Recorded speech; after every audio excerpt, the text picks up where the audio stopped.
नमस्कार। आज के वीडियो में मैं आपको टाइप्स ऑफ प्लान के बारे में कुछ चीज़ें बताऊंगा। देखिए, हमने टाइप्स ऑफ प्लान में जाना था कि दो टाइप के प्लान होते हैं। एक होता है स्टैंडिंग प्लान और एक होता है आपका सिंगल यूज़ प्लान। अब इन दोनों के अंदर भी काफ़ी तरह के प्लान आते हैं, उनके बारे में आज हम स्टडी करेंगे। देखिए, कुल मिला के 8 प्लान आते हैं। कौन कौन से प्लान हैं वो ये सारे प्लान आपके हैं, 8 plan. Objectives, strategy, policies, procedures, methods, rules, programmes, budgets, इन्हीं को हम डिटेल में पढ़ेंगे। इसके बाद हमारा चैप्टर फिनिश हो जाएगा। तो चलिए स्टार्ट करते हैं। हमारा सबसे पहला प्लान है ऑब्जेक्टिव्स। देखिए, ऑब्जेक्टिव जो होता है ना ही सिंगल यूज़ प्लान है ना ही स्टैंडिंग प्लान है, यानी कि ये दोनों कैटेगरी के अंदर स्टैंड नहीं करता, आता ही नहीं है। तो चलिए इसे समझते हैं। ऑब्जेक्टिव हमेशा स्मार्ट होना चाहिए।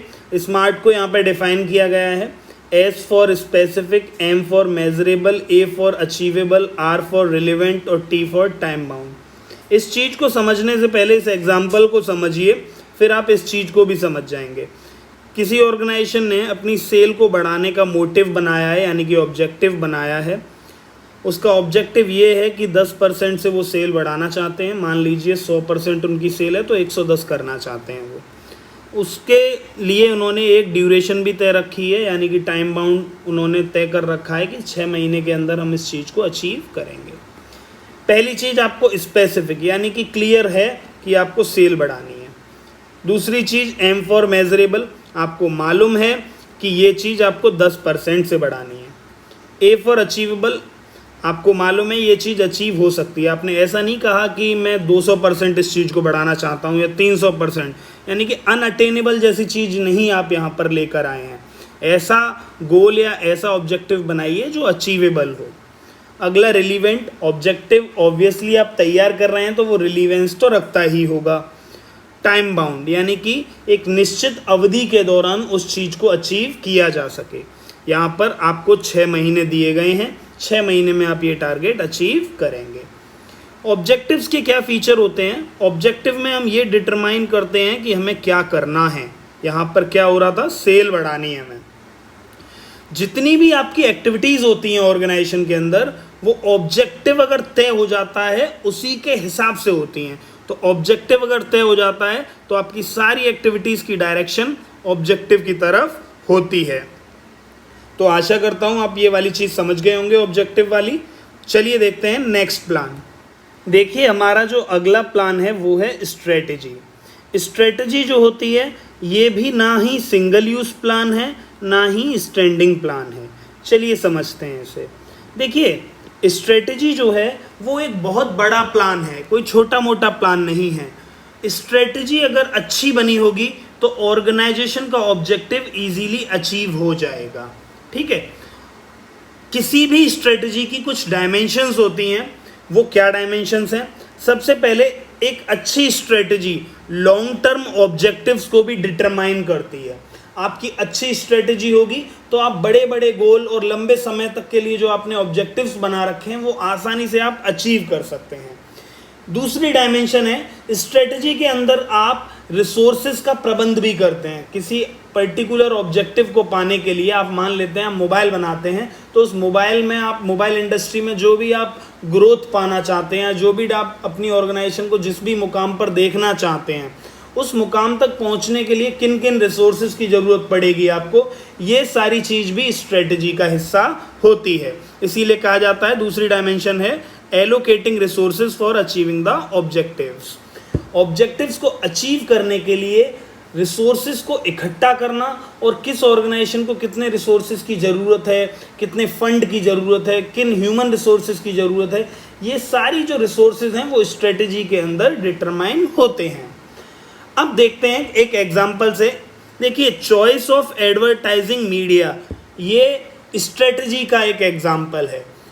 आप कौन सी मीडिया का सहारा लेंगे? आप डिजिटल मीडिया का सहारा लेंगे या प्रिंट मीडिया अखबार का सहारा लेंगे या आप इलेक्ट्रॉनिक मीडिया यानी कि टीवी पर और रेडियो पर, ये सारी चीज़ों को आप देखेंगे।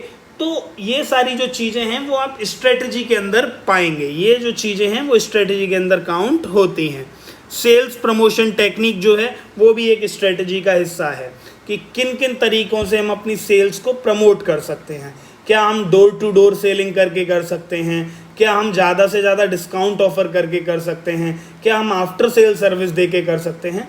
कई सारी जो चीज़ें हैं ये सेल्स प्रमोशन की, ये स्ट्रेटजी का ही एक पार्ट है। स्ट्रेटजी के क्या फीचर्स होते हैं? देखिए, स्ट्रेटजी जो होती है वो ज़्यादातर जो बनती है या तैयार होती है उसमें बिजनेस एनवायरनमेंट की बहुत अहम भूमिका होती है। बिजनेस एनवायरनमेंट जैसा आप जानते हैं 5 चीज़ों से घिरा हुआ होता है: social environment, legal environment, technological environment, ecological environment, 5वां आई थिंक मैं भूल रहा हूँ, अभी मुझे याद नहीं आ रहा है। तो ये कुल मिला के 5 इकोनॉमिकल एनवायरनमेंट। हाँ, ये सारी जो चीज़ें हैं वो आपकी बिजनेस एनवायरनमेंट के अंदर आती हैं। तो ये जो चीज़ें हैं वो आपकी स्ट्रेटजी को डायरेक्टली या इनडायरेक्टली इफेक्ट करती हैं, क्योंकि इन सारी चीज़ों के होते हुए ही आप स्ट्रेटजी बनाएंगे। आपके आसपास के वातावरण में, लीगल एनवायरनमेंट में बोला गया है कि आप पॉलीथीन यूज़ नहीं करेंगे, तो उसी हिसाब से स्ट्रेटजी तैयार होगी कि आपकी ऑर्गेनाइजेशन में प्रोडक्ट मैन्युफैक्चरिंग इस तरीके से हो जिसमें पॉलीथीन का यूज़ कम से कम हो, कस्टमर्स के पास जो एंड प्रोडक्ट जाए उसकी पैकेजिंग में पॉलीथीन का यूज़ कम से कम हो। ये सारी जो चीज़ें हैं वो स्ट्रेटजी का एक पार्ट है। हमारा अगला फीचर है strategy provides the broad counters of an organisation in business. देखिए, 2012 के अंदर इस तरीके का सवाल CBSE पूछ भी चुकी है। Which type of plan provides the broad counters of an organisation in business. Broad counter का मतलब है बहुत ही बड़ा, लंबा चौड़ा प्लान। देखिए, स्ट्रेटजी के अंदर हम ऑब्जेक्टिव्स जो होते हैं उनको हम आउटलाइन करते हैं कि ये हमारे ऑब्जेक्टिव्स रहेंगे, ये हमारे रिसोर्सेज रहेंगे, इन मीडिया हाउसेस का हम यूज़ करेंगे, ये सेल्स प्रमोशन टेक्निक्स अपनाएंगे। ये जो सारी चीज़ें हैं वो एक बहुत बड़ा वर्क है, इसे हम बोल सकते हैं ये एक ब्रॉड काम है। इसीलिए कहा भी जाता है strategy provides the broad counters of an organisation in business. तो आशा करता हूँ कि ये वाला आप प्लान समझ गए होंगे। चलिए देखते हैं अपना नेक्स्ट प्लान। देखिए, हमारा नेक्स्ट प्लान है पॉलिसी। पॉलिसी का मतलब होता है नीति। ये आती है आपकी स्टैंडिंग प्लान के कैटेगरी में, क्योंकि पॉलिसी जो है वो स्टेबल रहती है, बार बार बदलती नहीं है पॉलिसीज़। ठीक है, तो पॉलिसी का मतलब होता है ऑर्गेनाइजेशन का एक अपना तरीका किसी भी नई सिचुएशन से या नई प्रॉब्लम से लड़ने का। ठीक है, policy is the organisation's own predetermined way of handling the problem. For example, no credit sale policy, यानी कि उधार हम किसी भी लोगों को चीज़ नहीं बेचेंगे। मेक और बाई पॉलिसी, हम या तो सामान खुद बनाएंगे या लेंगे, मतलब एक तरीके से कुछ भी आप इसमें ले सकते हैं। अगर आपकी ऑर्गेनाइजेशन मेक करने की पॉलिसी पे है कि हम खुद ही बनाएंगे, तो वो उनकी अपनी पॉलिसी है। एक XYG कंपनी है, वो चाह रही है कि हम सामान खरीदेंगे तभी मतलब वो चीज़ तैयार होगी, तो वो उनकी बाई पॉलिसी हो गई। देखिए, फीचर्स क्या होते हैं पॉलिसी के। कोई भी पॉलिसी मैनेजर को गाइड करती है कि किसी भी स्ट्रेटजी को कैसे लगाना है। स्ट्रेटजी तैयार हो गई है, उस स्ट्रेटजी को इम्प्लीमेंट कैसे करना है, उसमें पॉलिसी का बहुत बड़ा हाथ होता है। पॉलिसीज़ ऑर्गेनाइजेशन का एक अपना खुद एक तरीका होता है जिसमें वो प्रॉब्लम्स को हैंडल करते हैं। फॉर एग्जाम्पल, आपके स्कूल के अंदर एक पॉलिसी है कि 60% से ऊपर वाले बच्चों का ही वो एडमिशन लेंगे। ये उनका एक तरीका है इस प्रॉब्लम से निपटने का कि भैया 54% या 55% वाले लोग आएंगे, तो सीधे सीधे हमारी पॉलिसी है कि हम 60% वालों को लेते हैं, आप यहाँ से जा सकते हैं। तो आशा करता हूँ आप ये पॉलिसी वाला पॉइंट समझ गए होंगे। चलिए देखते हैं हमारा नेक्स्ट प्लान। हमारा अगला प्लान है प्रोसीजर। देखिए, प्रोसीजर जो आता है वो आपके स्टैंडिंग प्लान के अंदर आता है। प्रोसीजर का मतलब होता है प्रक्रिया। देखिए, प्रक्रिया में हमें ये बता दिया जाता है कि ये हमारे स्टेप्स रहेंगे किसी भी पर्टिकुलर काम को करने के लिए। ठीक है, आप 1 2 3 4 5 इन स्टेप्स को फॉलो करेंगे तो वो पर्टिकुलर काम आपका हो जाएगा। तो ये जो 5 सीरीज ऑफ स्टेप्स हैं ये आपके प्रोसीजर हैं जिन्हें आपको फॉलो करना है। तो यहाँ पर बताया भी गया है प्रोसीजर्स वो ज़रूरी स्टेप्स हैं जो ऑलरेडी एडवांस में डिसाइड कर लिए जाते हैं किसी भी फ्यूचर कंडीशन के लिए। For example, procedure for admission in a particular school can be entrance exam और मेरिट बेसिस। किसी भी स्कूल में एडमिशन, अच्छे स्कूल में एडमिशन पाने के लिए एक पर्टिकुलर तरीका है उनका एडमिशन लेने का कि आप प्रोस्पेक्टस कलेक्ट करेंगे, उसके बाद एंट्रेंस एग्जाम देंगे, उसके बाद मेरिट तैयार होगी, उसके बाद आपका फाइनल कट ऑफ के साथ आपकी सिलेक्शन लिस्ट आ जाएगी। तो ये जो सारे स्टेप्स थे वो आपके प्रोसीजर के अंदर काउंट होते हैं। अब आप कहेंगे सर ये पॉलिसी से मिलता जुलता भी है। देखिए पॉलिसी में आपको ये बता दिया गया था कि केवल 60% वालों को लेंगे। यहाँ पर आपको सारे स्टेप्स बताए गए हैं कि स्कूल में एडमिशन लेना है, प्रोस्पेक्टस कलेक्ट करना है, उसके बाद एंट्रेंस एग्जाम में बैठना है, उसके बाद मेरिट तैयार होगी, मेरिट तैयार होने के बाद कैसे आप अलॉट करेंगे, रिजर्वेशन कैटेगरी के हिसाब से करना है, क्या करना है, ये जो सारी चीज़ें हैं वो आपके स्टेप्स हैं। फीचर्स ऑफ प्रोसीजर क्या है, प्रोसीजर की विशेषताएं, ये एक सीक्वेंस ऑफ स्टेप्स हैं जो आपको बताते हैं कि डिफरेंट एक्टिविटीज़ को क्रोनोलॉजिकल ऑर्डर में कैसे करना है, यानी कि क्रमबद्ध तरीके से आपको कैसे करना है। तो आशा करता हूँ ये वाला आप पॉइंट समझ गए होंगे। चलिए देखते हैं हमारा नेक्स्ट प्लान। हमारा नेक्स्ट प्लान है मेथड्स। मेथड जो है वो एक स्टैंडिंग प्लान है। मेथड का मतलब क्या होता है? मेथड का मतलब होता है एक सिस्टमेटिक तरीका किसी भी जॉब को करने का। आप ये कहेंगे कि मेथड और प्रोसीजर मिलता जुलता है, लेकिन ऐसा नहीं है।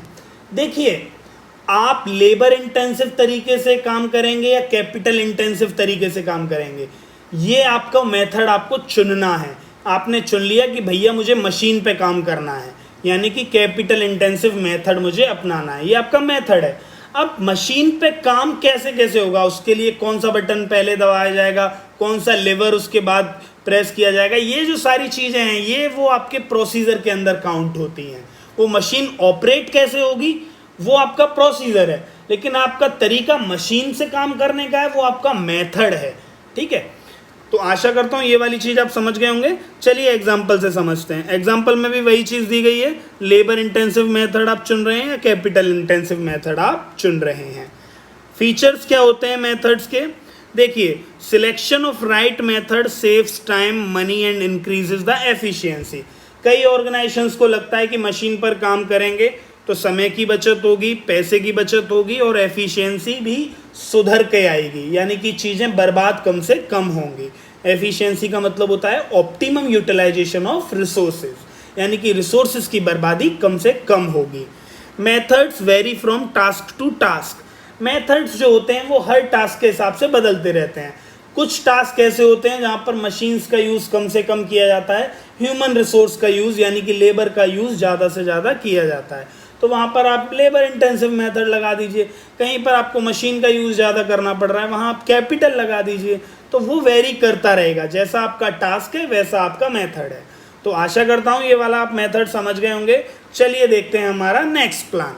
हमारा नेक्स्ट प्लान है रूल्स। ये भी आपका स्टैंडिंग प्लान है, बदलता नहीं है। एक बार बन जाता है तो आसानी से वो बदलेगा नहीं, बहुत समय तक वो चीज़ बनी रहती है, बरकरार रहती है। रूल्स आपको क्लियरली बता देते हैं कि ये भैया आप काम करोगे, ये आपके एक्शंस होने चाहिए, ये काम आप नहीं करोगे, ये आपके नॉन एक्शंस होने चाहिए। फॉर एग्जाम्पल आप अच्छे से बर्ताव करेंगे, ये आपके एक्शन हैं। आप सिगरेट स्मोकिंग ये सारी चीज़ें नहीं करेंगे, टोबैको का कंजप्शन आप नहीं करेंगे, ये आपके नॉन एक्शंस हैं। ये क्लियरली डिफाइंड होते हैं। ठीक है, they must be followed strictly. Rules हमेशा स्ट्रिक्टली फॉलो किए जाते हैं। अगर रूल फॉलो नहीं हो रहे हैं तो उनके खिलाफ स्ट्रिक्ट एक्शंस लिया जाता है उन एम्प्लॉयज़ के खिलाफ जो रूल आपके फॉलो नहीं कर रहे हैं, यानी कि रूल्स का वो डिसोबे जो कर रहे हैं। For example there can be a rule of no smoking in the organisation. उदाहरण के तौर पे धूम्रपान निषेध है इस ऑर्गेनाइजेशन में, ये एक रूल है। रूल के फीचर्स क्या होते हैं? Code of conduct for general instructions in any organisation. Code of conduct यानी कि आप व्यवहार कैसा करेंगे, ये कोड ऑफ कंडक्ट में आता है। आपका कंडक्ट कैसा रहेगा, आपका आचार विचार कैसा रहेगा, ये क्लियरली स्पेल आउट होता है जनरल इंस्ट्रक्शंस के अंदर। स्कूल के अंदर एंटर करते हैं, बाहर जनरल इंस्ट्रक्शंस लिखे ही होते हैं, यहाँ मत थूकिए, यहाँ इर्द गिर्द जो है कोई टोबैको की या स्मोकिंग की शॉप नहीं खोलेगा, यहाँ पर आप स्कूल में आके किसी भी टीचर को धमका नहीं सकते, वगैरह वगैरह। ये जो सारी चीज़ें हैं वो कोड ऑफ कंडक्ट के अंदर आती हैं। आप स्कूल के अंदर फॉर्मल यूनिफॉर्म पहन के आएंगे if you are a teacher, ठीक है। आप स्कूल में बच्चे हैं अगर तो सिविल ड्रेस का यूज़ नहीं करेंगे, यूनिफॉर्म में आएंगे, ये कोड ऑफ कंडक्ट है। Specifies what to do and what not to do, वही है एक्शंस और नॉन एक्शंस, यानी कि आपको क्या करना है क्या नहीं करना है। रिजिड इन नेचर, आसानी से बदलते नहीं हैं, बहुत ही ज़्यादा सख्त होते हैं, इसीलिए बोला जाता है कि रिजिड इन नेचर हैं। तो आशा करता हूं अब रूल्स को समझ गए होंगे। चलिए देखते हैं नेक्स्ट प्लान। हमारा नेक्स्ट प्लान है प्रोग्राम। प्रोग्राम भी सिंगल यूज प्लान है।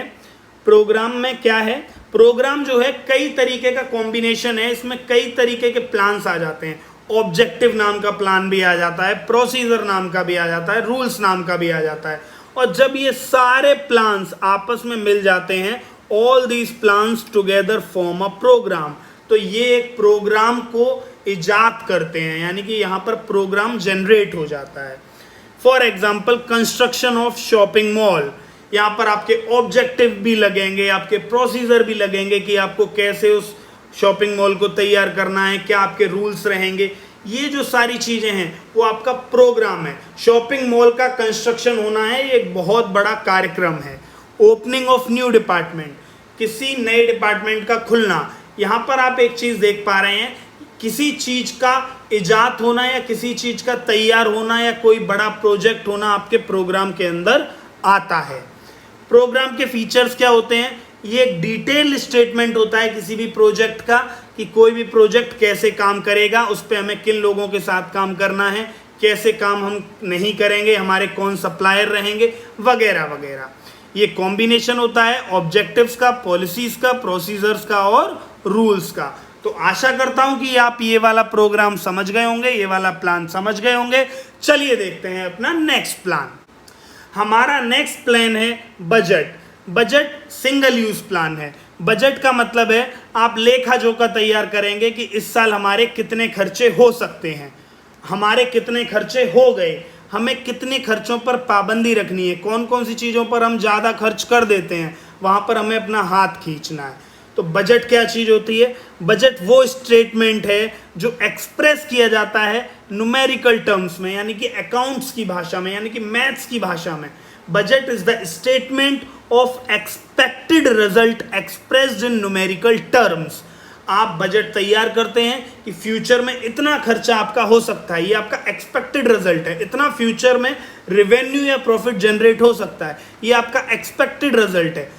अब ये गणित की भाषा में इसलिए है क्योंकि वो प्रॉफिट जो होगा वो मैथमेटिकल फिगर में ही तो होगा, इसीलिए बोला जाता है ये एक्सप्रेस होता है न्यूमेरिकल टर्म्स में। बजट जो होता है ऑब्वियसली फाइनेंशियल होता है नेचर में, ठीक है। कंपनी जो है कई तरीके के बजट बनाती हैं। फाइनेंशियल बजट बनाती है कि पैसा जो है कितना लगेगा, कैपिटल बजट लगाती है यानी कि डेब्ट से कितना लेंगे, इक्विटी से कितना लेंगे। ऑपरेशनल बजट बनाती है यानी कि मशीन्स वगैरह पर हम कितना खर्च करेंगे।